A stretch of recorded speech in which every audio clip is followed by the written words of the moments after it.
Su mumis liaudiškos muzikos kapelos Vingis, viena iš muzikančių Irma Kalvaitytė Lišauskienė.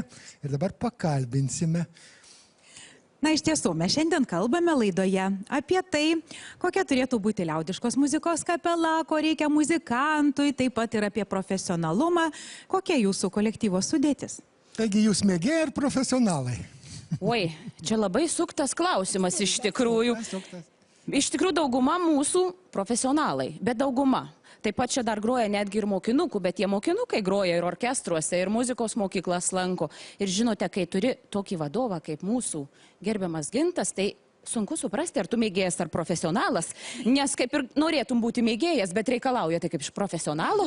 Jeigu sako, na, tas skaityti moki, tai reiškia, jau beveik profesionalas. Tai vat mes tokie ir esam, beveik profesionalai. O ko dar reikia prie natų skaitimo profesionalui? Oi, reikia įdėti labai daug širdies. Reikia įdėti į muziką visą širdį, visą meilę parodyti jai ir labai mylėti žiūrovą. Nes jeigu ne žiūrovas, tai kas mūsų klausys tada?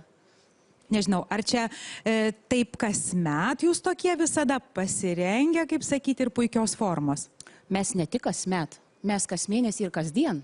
Galima mums skambinti ryte vakare, mes pasiruošim, pasipuošim ir visada atvažiuosim su ta pačia gera nuotaika ir skambia muzika. Mes visokie ir mes labai mylim savo žiūrovą, todėl stengiamės būti ne tik profesionalai, bet ir geri muzikos mylėtojų draugai. Ir geri, ir jauni. Tuo labiau, kad dabar jau bus tokia daina. Vienareikšmiškai. Širdyje mes visada jauni. Ačiū Jums labai. Miko Vaitkevičiaus muzika, Stasio Žlibino žodžiai, jaunystė, kapelai šitą kūrinį pritaikė Gintautas Curonis. Pasidalinkim jaunystę kartu su Vingiu iš Vilkaviškio.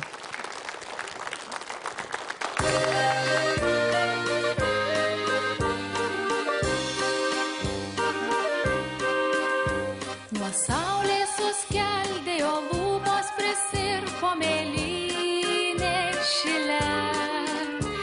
Jaunystė ant ežero supo smaluotą žvejų valtelę. Kasas išsipynų sėdėjai, bangarai guliavo krantan. O vėjai tie ežero vėjai užgavo ją širdį. Ir man, kasas išsipynų sėdėjai, bangarai guliavo krantan. O vėjai tie ežero vėjai užgavo ją širdį. Ir man.